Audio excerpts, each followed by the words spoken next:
তোমাদের জন্য 3টা ব্র্যান্ড নিউ ক্যালকুলেটর কিনেছি। চলো এই ক্যালকুলেটরগুলোকে আনবক্সিং করি এবং দেখি রিয়েল ক্যালকুলেটরগুলো হাতে নিলে কেমন ফিল হয়।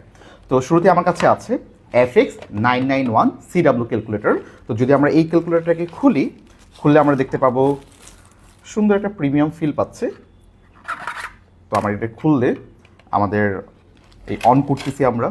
তো এটা কিন্তু ডিসপ্লেটা অনেক সুন্দর, অনেক বড় এবং উপরে কিন্তু একটা সোলার প্যানেল রয়েছে এবং এই ক্যালকুলেটর কিন্তু তোমার ব্যাটারিতেও চলে এবং সোলার প্যানেলেও চলে।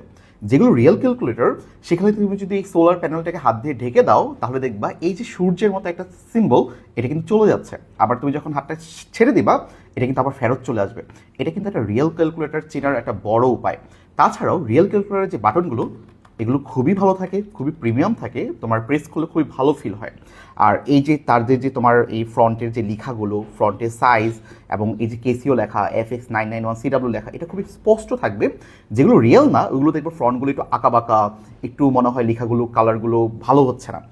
এবং এই সেমভাবে এই আমার বাটনে যতগুলো লেখা আছে এগুলো দেখবো খুবই স্পষ্ট, যেগুলো কিনা রিয়েল না সেগুলো এত স্পষ্ট থাকবে না।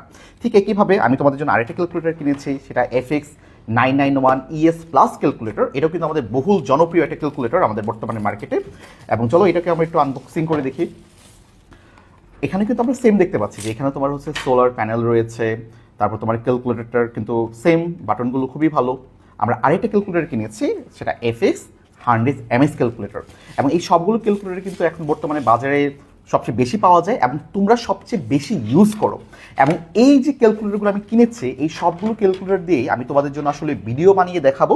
এবং এই প্রতিটা ক্যালকুলেটর তোমরা কারা কোনটা ইউজ করো আমাকে একটু কমেন্টে জানাও, এবং পরবর্তীতে আমি তোমাদের এসএসসি এবং এইচএসসির জন্য কোন ক্যালকুলেটর কিনলে সবচেয়ে বেস্ট হবে এটার একটা ভিডিও বানিয়ে দেখাবো।